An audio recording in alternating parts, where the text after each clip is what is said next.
Hello everyone, welcome to વિભૂતિસ cooking corner. આજે આપણે બનાવીશું એકદમ ટેસ્ટી અને પૌષ્ટિક એવા પોચા રૂ જેવા દૂધીના મલ્ટીગ્રેન ટમટમ મુઠિયા બનાવીશું.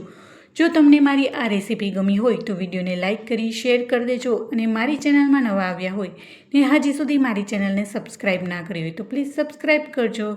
તો ચાલો મસ્ત મજેદાર રેસીપી બનાવવાનું શરૂ કરીએ. ખૂબ જ ટેસ્ટી અને હેલ્ધી એવા દૂધીના મલ્ટીગ્રેન ટમટમ મુઠિયા બનાવવા માટે સૌથી પહેલાં અહીંયા દૂધીનો ઉપયોગ કરીશું.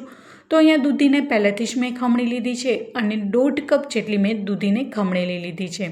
હવે તેમાં 1 બાય 1 લોટ ઉમેરીશું. તો અહીંયા મેં 1 બાઉલ જેટલો ઘઉંનો ઝીણો લોટ, અડધા બાઉલ જેટલો જુવારનો લોટ, અડધા બાઉલ જેટલો બાજરાનો લોટ અને અડધા બાઉલ જેટલો ચણાનો લોટ ઉમેરીશું. તો અહીંયા મેં 4 અલગ અલગ પ્રકારના લોટનો ઉપયોગ કર્યો છે.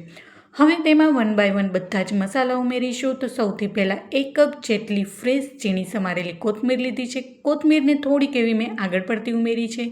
હવે સારા એવા પ્રમાણમાં 2 મોટી ચમચી જેટલી આદુ અને મરચાંની પેસ્ટ ઉમેરીશું અને ત્યારબાદ તેમાં સ્વાદ પ્રમાણે મીઠું ઉમેરીશું.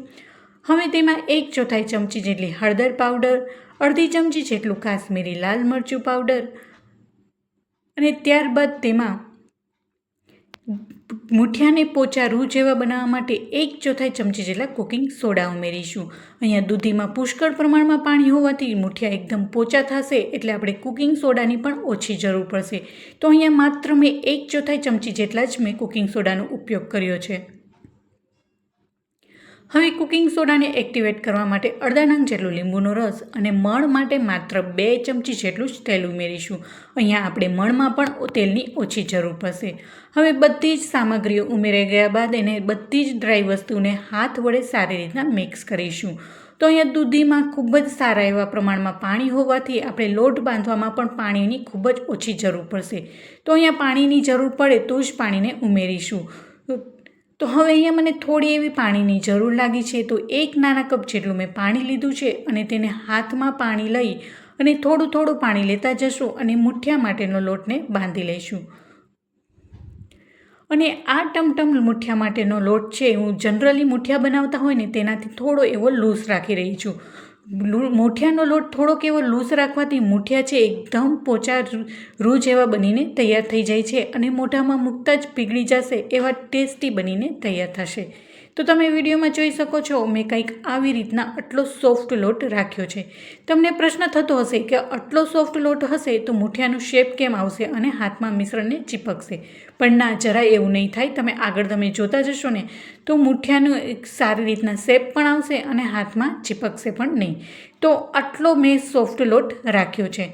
હવે હાથને ક્લીન કરી અને હથેળીમાં થોડું એવું તેલ લઈ લઈશું અને બંને હાથમાં તેલ લગાવી અને મિશ્રણને આવી રીતના તમે જોઈ શકો છો, હાથમાં સરસ એવો મુઠિયાનો શેપ પણ આવી જશે અને મુઠિયા માટેનું મિશ્રણ છે એ હાથમાં ચીપકશે પણ નહીં. તો ચોક્કસથી મારી રીતના આ મુઠિયાની રેસીપીને ટ્રાય કરજો.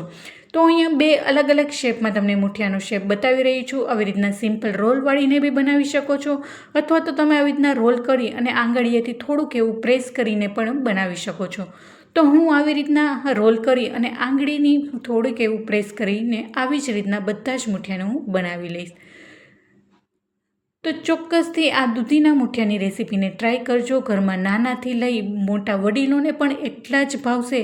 અને તમે સવારે નાસ્તામાં કે રાતના જમવામાં કે ઉનાળાની ગરમીઓમાં કિચનમાં જાજી વાર ન રહેવું પડે, ટેસ્ટી પણ ખાવું છે અને ફટાફટ બની જાય, તો ચોક્કસથી આ રેસીપીને ટ્રાય કરવા જેવી છે. તમે એકવાર બનાવશો તો વારંવાર બનાવવાનું મન થશે એવા ટેસ્ટી બનીને તૈયાર થશે. હવે અહીંયા પ્રીહીટ માટે પહેલેથી જ કઢાઈમાં પાણી ઉમેરી દીધું છે અને એક કાંઠો રાખ્યો છે અને એક કાણાવાળું કોઈ પણ વાસણ રાખવાનું. અહીંયા તમે આ મુઠિયાને તમે ઢોકળિયામાં બી બનાવી શકો છો. હવે થોડુંક એવું મેં ઓઇલથી ગ્રીસ કરી લીધું છે, જેથી આપણે મુઠિયા છે એ આપણે વાસણમાં ચીપકે નહીં. તો આવી રીતના બધા જ 1 બાય 1 મુઠિયાને હું આવી રીતના બનાવતી જઈશ અને સ્ટીમ થવા માટે મૂકી દઈશું. તો છે ને એકદમ સરળ અને હેલ્ધી અને પૌષ્ટિક એવા આ મુઠિયાની રેસીપી તો ચોક્કસથી મારા કહેવાથી એકવાર જરૂર ટ્રાય કરજો. લગભગ ગુજરાતીઓના ઘરમાં મુઠિયા તો બધા જ હોય છે, પણ બધાની એક અલગ અલગ રીત હોય છે. દૂધીના મુઠિયા બનતા હોય છે, મેથીના દૂધિયા બનતા હોય છે, એવન ભાતના બી મુઠિયા બની શકે છે.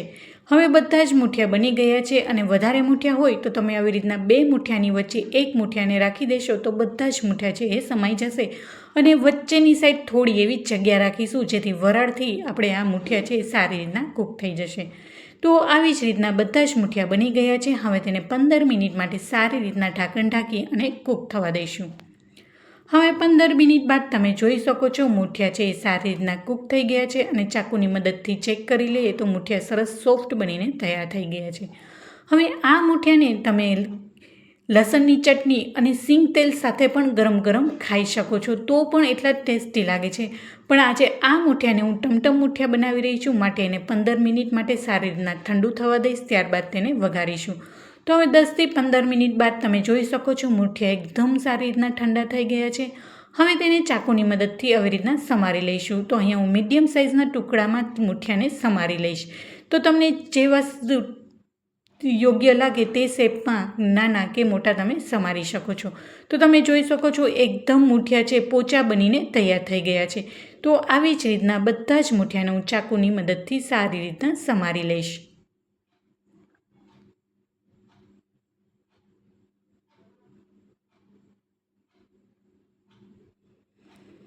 હવે તમે જોઈ શકો છો બધા જ મૂઠિયાને મેં સમારી લીધા છે। હવે તેનો ટમટમ મૂઠિયાનો વઘાર કરીશું। તો તેના માટે એક કડાઈમાં માત્ર 2 થી 3 ચમચી જેટલું તેલ ઉમેરીશું। અહીંયા આ ટમટમ મૂઠિયાને વઘારવા માટે ઝાઝી એવી તેલની પણ જરૂર નહીં પડે। 2 થી 3 ચમચી જેટલું તેલ ઉમેરી તેલને સારી રીતના ગરમ થવા દઈશું। હવે તેલ સારી રીતના ગરમ થઈ ગયું।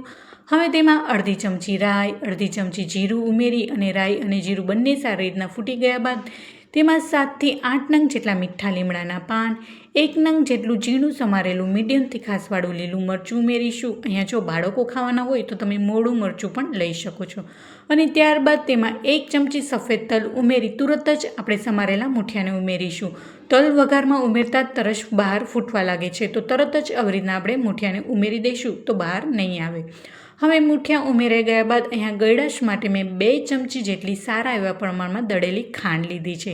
અહીંયા જો તમને વધારે ગળ્યો ટેસ્ટ ન ભાવે તો તમે ખાંડનું પ્રમાણ ઓછું કરી શકો છો અથવા તો તમે તમારા ટેસ્ટ પ્રમાણે ખાંડ ઉમેરી શકો છો।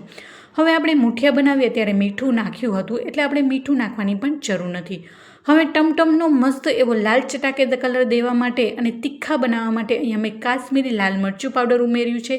તેનાથી મસ્ત એવો લાલ ચટાકેદાર કલર આવી જશે। હવે તેમાં 2 ચમચી જેટલી ઝીણી સમારેલી કોથમરી ઉમેરી અને ચમચાની મદદથી એકદમ હળવા હાથે બધા જ ટમટમ મૂઠિયાને સારી રીતના મિક્સ કરી લઈશું। હવે 1 થી 2 મિનિટ માટે આવી રીતના મિક્સ કરીશું જેથી ખાંડ છે એ મૂઠિયામાં સારી રીતના ભળી જાય અને સારી રીતના ખાંડ પણ પીગળી જશે। તો ખૂબ જ સારી રીતના આવી રીતના ચમચાથી મિક્સ કરી લઈશું। હવે તમે જોઈ શકો છો મૂઠિયા છે સારી રીતના મિક્સ થઈ ગયા છે અને મસ્ત એવા લાલ બનીને તૈયાર થઈ ગયા છે।